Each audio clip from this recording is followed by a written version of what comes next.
آئیے دوسری صفت، یہ بہت اہم ہے۔ یہ کہا جاتا ہے نا کہ یہ جو شیعہ ہیں ان کے امام 1200 سال ہو گئے، 1280 سال ہو گئے غائب ہے بھائی۔ آج آپ دیکھیں وہ حضرات کے جو اپنے آپ کو علماء یہ اسلام کہتے ہیں، بلکہ غیر تو غیر اپنے بھی کچھ امامے والے احمق کالا امامہ لگا کے، نہیں میں کیا بولوں، اب وہ کیا کہہ رہے ہیں، امام کا ایسے کیا فائدہ؟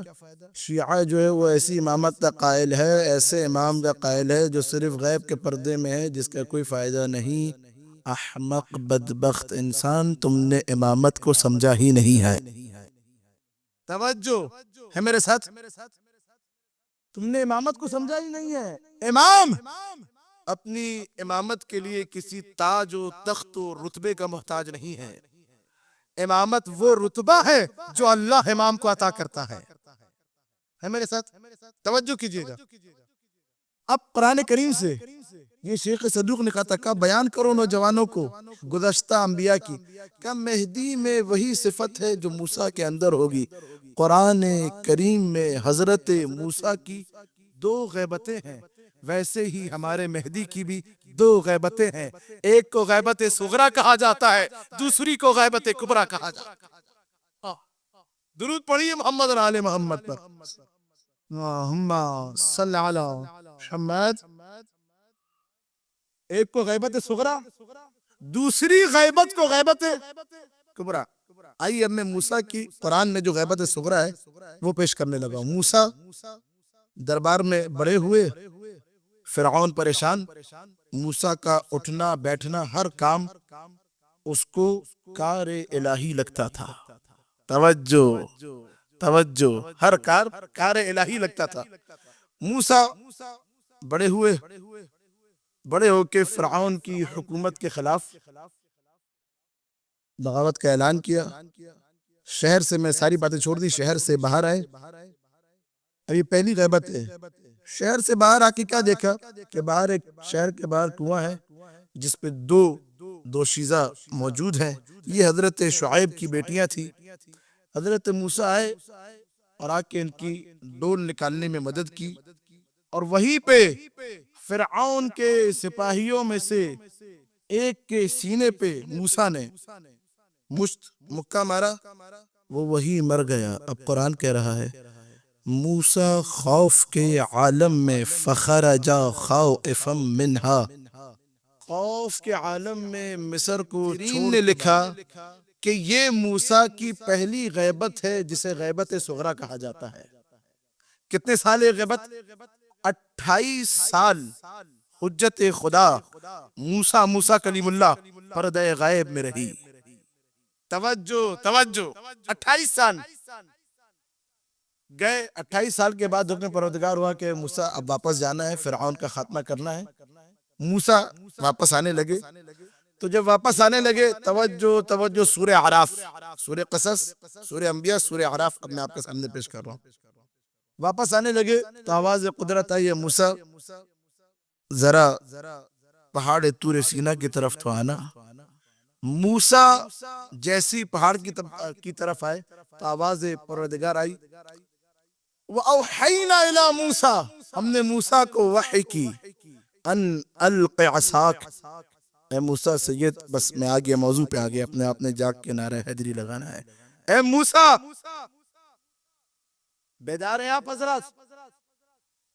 پڑھوں یا منزل مصائب کی طرف چلوں؟ جی میرے بھائی، نہ اب میرا ساتھ دینا ہے۔ یہ ساری باتیں علمی باتیں تھی امام زمانہ کی، موسیٰ کے ساتھ شباہتیں تھی، ولادت کا مخفی ہونا۔ اب موسیٰ آ گئے، اب اللہ نبی جو ماں سے وعدہ کیا تھا، کہا ہم نبی بنا کے بھیجیں گے۔ نبی اللہ ایسے نہیں بناتا، معجزہ دے کے بیچتا ہے۔ کہ موسیٰ تیرے ہاتھ میں جو یہ عصا ہے، وَأَنْ عَلْقِ عَصَاكَ، اس عصا کو زمین میں پھینکو۔ موسیٰ نے، خدا کی قسم قرآن کی آیت ہے یہ، جیسے ہی عصا کو زمین پہ پھینکا، قرآن کہہ رہا ہے تہتز، یعنی تتحرک، عصا حرکت میں آیا، کأنہا جان، حرکت میں آ کے عصا اژدہا بن گیا۔ توجہ، منظر قرآن اللہ کی زبان، کوئی انکار نہیں کر سکتا اس قرآن کی آیت کا. اگر انکار کر دے کافر ہو جائے گا. قرآن کہہ رہا ہے جیسے ہی عصا اژدہا بنا واللہ مدبرن، موسیٰ مڑ کے اژدہے کو دیکھا، مڑ کے بھاگے. آواز پروردگار یہ موسیٰ گھبراؤ مت، ڈرو مت، ہمارے رسول گھبرایا نہیں کرتے، نہیں ہے، ڈرا نہیں کرتے. یہ ہے موسیٰ کلیم اللہ جیسا نبی اژدہا دیکھ کے مڑ کے بھاگنے لگے. اور یہ ہے ابو طالب کا موسیٰ ہمارے نبی گھبرایا نہیں. ہاتھ لگاؤ دوبارہ، ہاتھ لگایا دوبارہ عصا بن گیا. کہ موسیٰ یہ معجزہ ہے. دوسری چیز کا اپنا یہ جو ہاتھ ہے نا، اس کو بغل میں ڈالو. موسیٰ نے بغل میں رکھا، کہا نکالو. جیسے ہی نکالا تو پھر وہ ہاتھ نہیں تھا، ید بیضا بن چکا تھا. کہا یہ دو معجزے لے کے جاؤ بنو اسرائیل کی طرف. ہے میرے ساتھ؟ عزیزان گرامی، میں مسلسل خطاب امام بارگاہ میں بھی اور گھروں کے اندر بھی کیا یہ بات میں نے بیان کی کہ کچھ روایات ایسی ہیں کہ جن کا کوئی مسلمان انکار نہیں کر سکتا. توجہات ہیں آپ حضرات کی. یہ مجھے نہیں معلوم، خدا آپ کو شاد و آباد رکھے. اس انداز میں آپ نے مہدی سنا ہے یا نہیں سنا؟ ایک دفعہ درود پڑھتے تھوڑا سا اور آگے آ جائیں، بیچ کی جگہ خالی ہے. آئیے بسم اللہ. ما صلی علی محمد. اللہ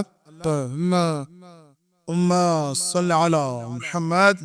توجہ، یہ بات بار بار میں بیان کر رہا ہوں. کچھ ایسی روایات ہیں جن کا کوئی کلمہ گو ان روایات کے وجود کا انکار نہیں کر سکتا. ایسا ہی ہے جیسے قرآن کا انکار کر دے. نبی نے فرمایا تھا من کنت مولا. کوئی کلمہ گو اس روایت کا انکار نہیں کر سکتا. معنی جو کرنا ہے کر لے. یہاں جتنے معنی بگاڑنے ہیں بگاڑ لینے دیجیے، قبر میں انہی کی شکلیں بگڑیں گی. دوسری روایت نبی نے فرمایا تھا انی تارکن فیکم الثقلین.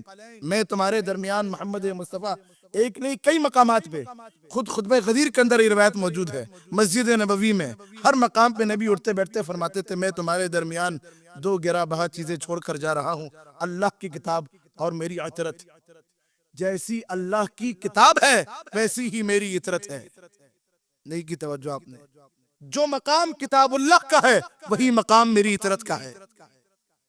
ان دونوں کو تھام کے رکھا.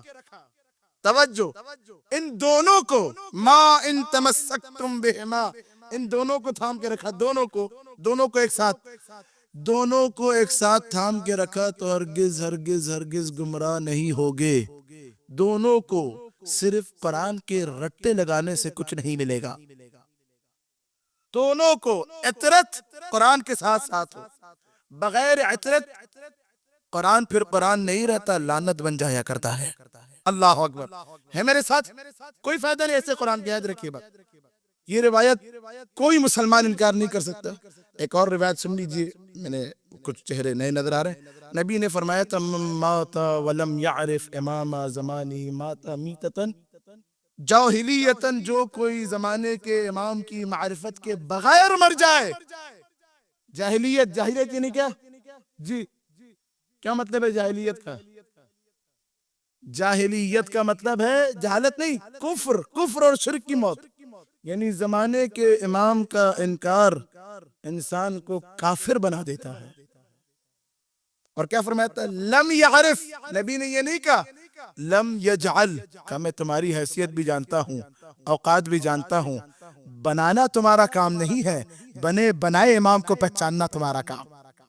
اللہ اکبر.